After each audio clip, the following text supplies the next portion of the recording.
والتقى والعفو.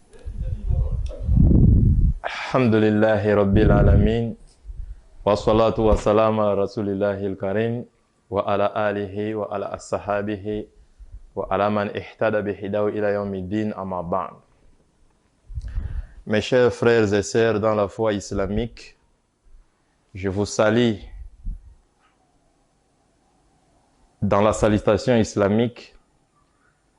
Assalamu alaikum wa rahmatullahi wa barakatuh. Et mes chers frères et sœurs non musulmans, salam ala man tabal huda, que la paix de Dieu soit sur celui qui va suivre la guidée, les droits chemins. Une fois de plus, c'est votre frère, le professeur Djibril Louamou.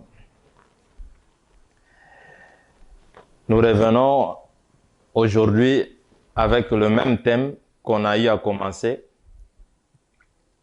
dans la vidéo que vous avez suivie. On a parlé d'Ismaël et Isaac. On a parlé de la postérité d'Abraham, Nabi Ibrahim alayhi salatu wassalam. Comme nous le savons tous, que Dieu, le Tout-Puissant, a envoyé dans chaque communauté un prophète. Cela est confirmé dans le Coran, comme Dieu lui-même dit dans le Coran sacré. وَلَقَدْ بَعَثْنَا فِي كُلِّ أُمَّةٍ رَسُولًا أَنِ اعْبُدُوا اللَّهَ وَاجْتَنِبُوا الطَّاغُوتَ. Nous avons certes envoyé dans chaque communauté un prophète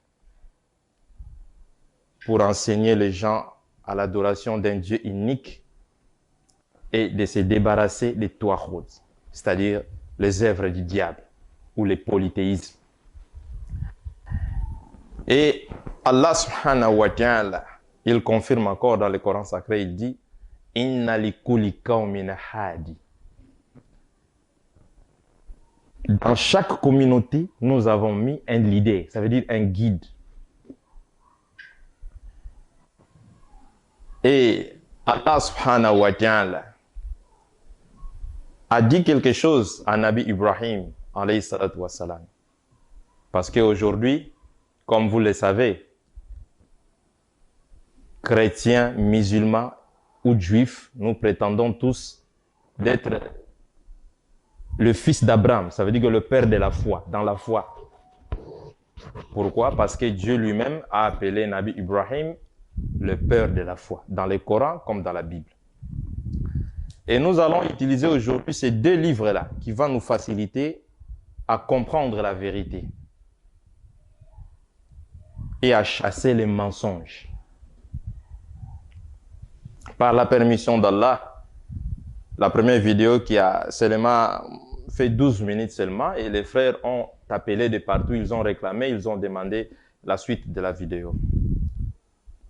Comme j'ai donné un verset du Coran, où Dieu dit qu'il a envoyé dans chaque communauté un prophète, et la science archéologique confirme cela, qu'il y avait un prophète, que Dieu a envoyé un prophète dans chaque nation du monde, avant même l'avènement de Mohammed.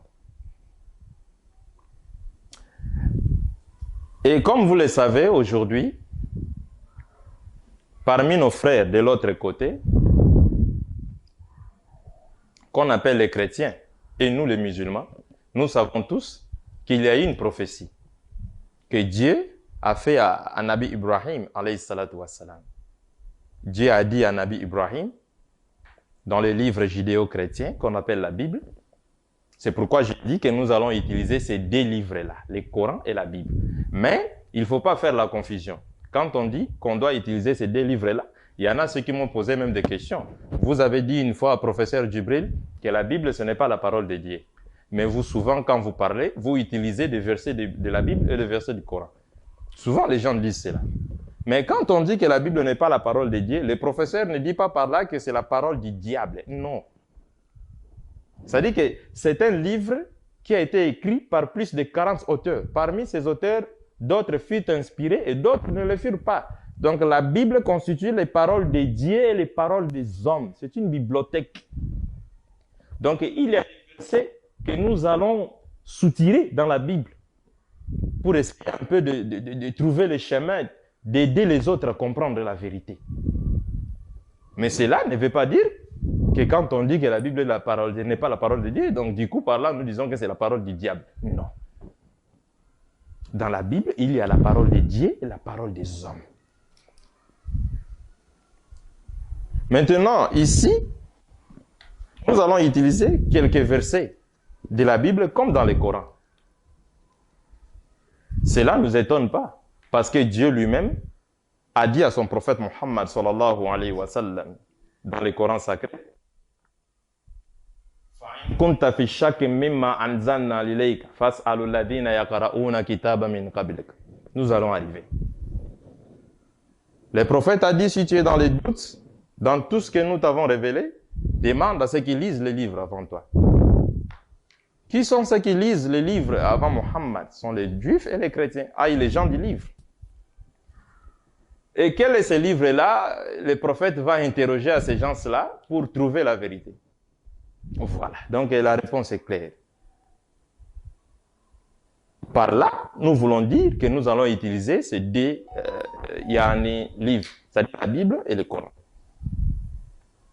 Mais quant à le Coran, c'est un livre qui est protégé par Dieu lui-même. Donc il n'y a même pas un chrétien qui va dire que le Coran c'est la parole de Dieu et la parole des hommes. Le prophète Mohammed avait des sahaba, des grands noms aujourd'hui. Il y avait d'Abou Bakr Siddiq, il y avait de Omar bin Khattab, il y avait des grands sahaba qui ont des noms aujourd'hui dans le monde. Mais il n'y a pas un verset dans le Coran où on trouve l'évangile selon Abou Bakr Siddiq. Il n'y en a pas. L'évangile selon Omar bin Khattab, il n'y en a pas. Le Coran est protégé par Dieu lui-même. C'est pourquoi lui-même il dit Inna nahnu nazzalna al-zikra wa inna lahu lal-hafizun. Certes, c'est moi Allah qui a fait descendre le Coran et c'est moi qui est le protecteur. Il protège son livre jusqu'aujourd'hui dans sa langue originelle. Donc c'est un peu ça. Mais nous allons utiliser ces deux livres-là pour essayer un peu d'éclairer nos frères et sœurs de l'autre côté. Donc par là, comme j'ai donné un verset, que Dieu a envoyé les prophètes partout, dans toute l'humanité, donc dans chaque nation du monde, il y avait un prophète avant même l'avènement de Muhammad. Mais Dieu a dit quelque chose à Nabi Ibrahim alayhi salatu wassalam. Nous trouvons cela dans les livres judéo-chrétiens, qu'on appelle la Bible, dans Genèse chapitre 12. Verset 1, vous descendez jusqu'en bas, vous trouverez là-bas, Dieu dit à Nabi Ibrahim, quitte ton pays, va dans le pays où je t'indiquerai.